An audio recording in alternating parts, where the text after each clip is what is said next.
Hello my dears, I'm back again with another theory video. This time I would like to talk about Ivy's makeup and masks throughout the movie. I think that her makeup and her masks are a part of her skin and body. Her body produces the different hues around her eye and the masks she has around her eyes. I will be basing this theory on what Ivy herself says right after her transformation where she seduces, kisses, and kills Jason. In my humble opinion, this makes her even more sexy and alluring. She can control plants, and her skin produces pheromones and she can create makeup or different hues on her skin. I even did some research on the plants she references and on the transformations in her body she mentions in the scene with Jason. So this video might be on the longer side, but I personally find this theory quite sexy and alluring. It makes her even more powerful, seductive, and irresistible. Poison Ivy is truly a femme fatale and a goddess. One of the most alluring and sexiest villains there is. A true mother of nature. Perfectly seductive, mercilessly teasing and taunting, and unfairly beautiful. Without further ado, let's get this party started and dive into this part of her character, which in my opinion is quite sexy. Let's take a listen to what her experiments include. Rats! My experiment to mate the Dendronium orchid and the South American rattlesnake have failed again. But I still have high hopes for the animal-plant crossbreedings. Now that we took a listen, the most important part of her experiment for this video is the Dendrobium orchid. But before we take a deeper dive into the rest of the theory, we need to take a listen to the transformations her body has endured. Hello, Jason. I think I've had a change of heart. Quite. Me? Literally. The animal plant toxins had a rather unique effect on me. They replaced my blood with aloe, my skin with chlorophyll. Let's start off with her blood being replaced by aloe and how it might change her body.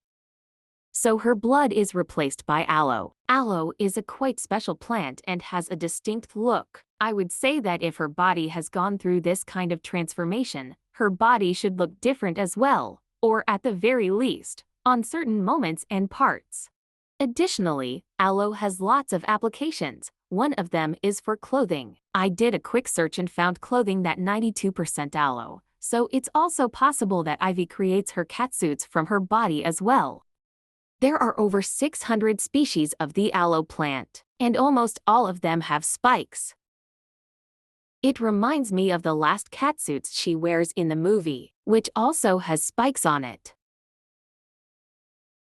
If aloe blooms, its flower looks like this. And this kind of reminds me of her mask while she wears her green catsuit.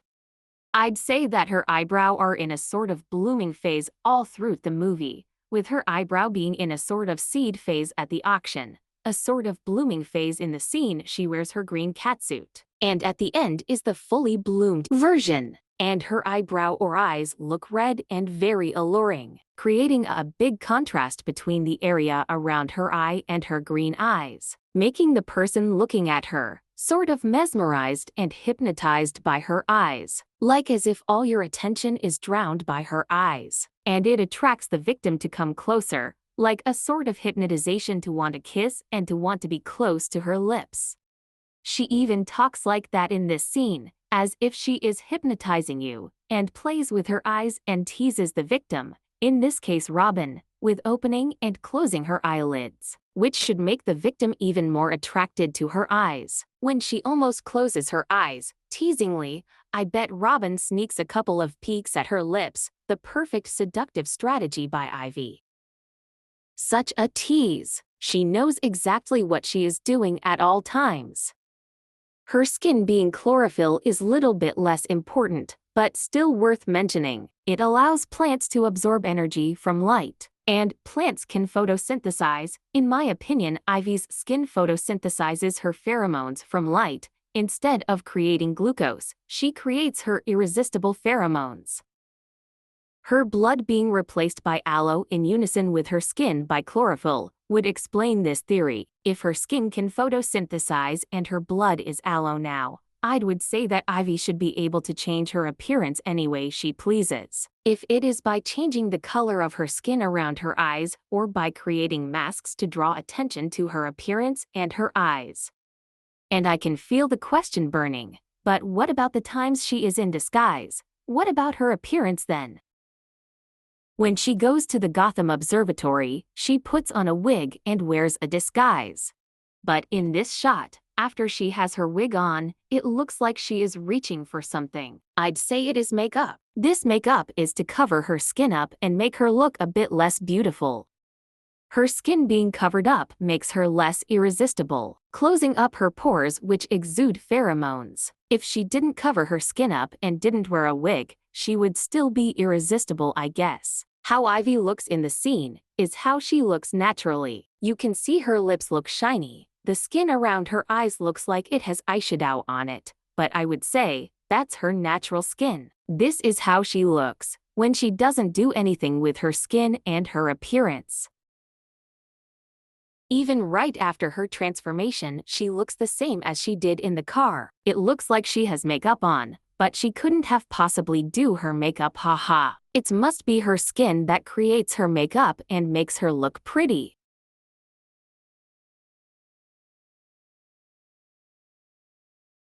Only once she has that green mask on her skin, which she probably produced herself with her body, that the color and hue of her eyelids change. In this scene it has a greenish color and hue.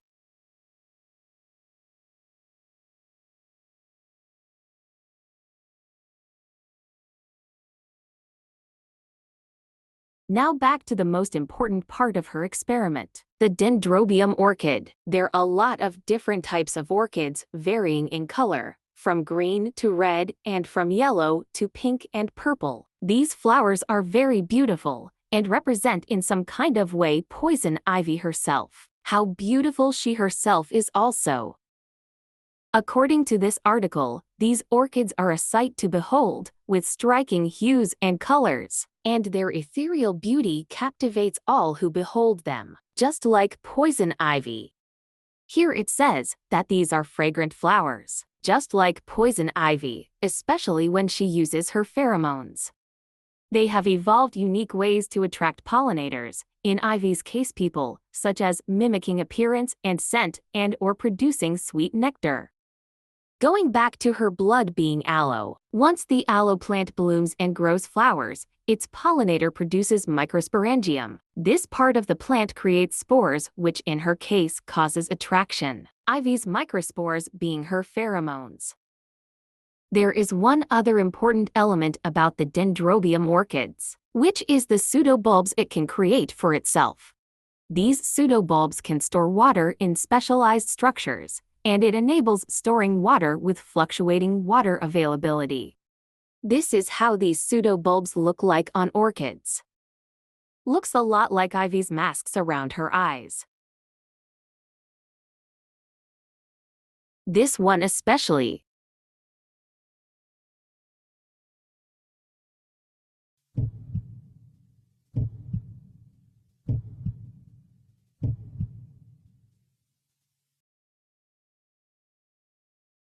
I'd say her mask has multiple functions. One is drawing attention to her appearance, making her look exotic, and two, storing her venom.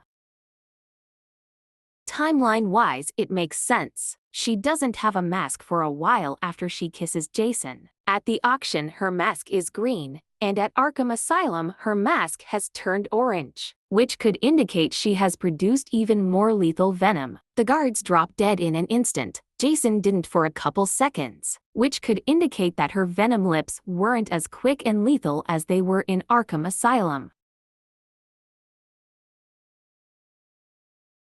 She continues to have masks, according to this theory, pseudobulbs, all the way up until she kisses the guards. Her mask is part of her transformation, but it also stores her venom, I suppose. Only after a while she has kissed those guards does it disappear, as seen in her lair. I would say that her last transformation, where she blooms into her final form, the red orchid, starts around here. Just hours before, the colors around her eye are orange. No red to be seen. Once she is back at her lair, her mask disappears and hints of her final transformation can be seen. Here, you can already see some hints of red and some darker colors around her eye.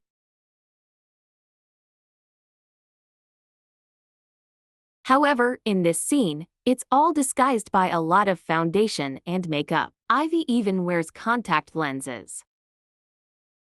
For comparison and as a progression.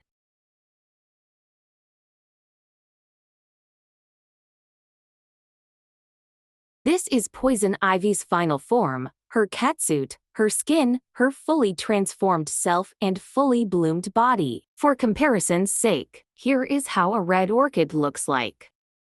Looks very similar to Ivy's eyes and eyelids, with the most coveted part of her upper face being her eyes, and of the bottom part of her face being her lips. I hope you like this video and this theory. Thank you for watching and let me know what your thoughts are in the comments below. See you in the next video.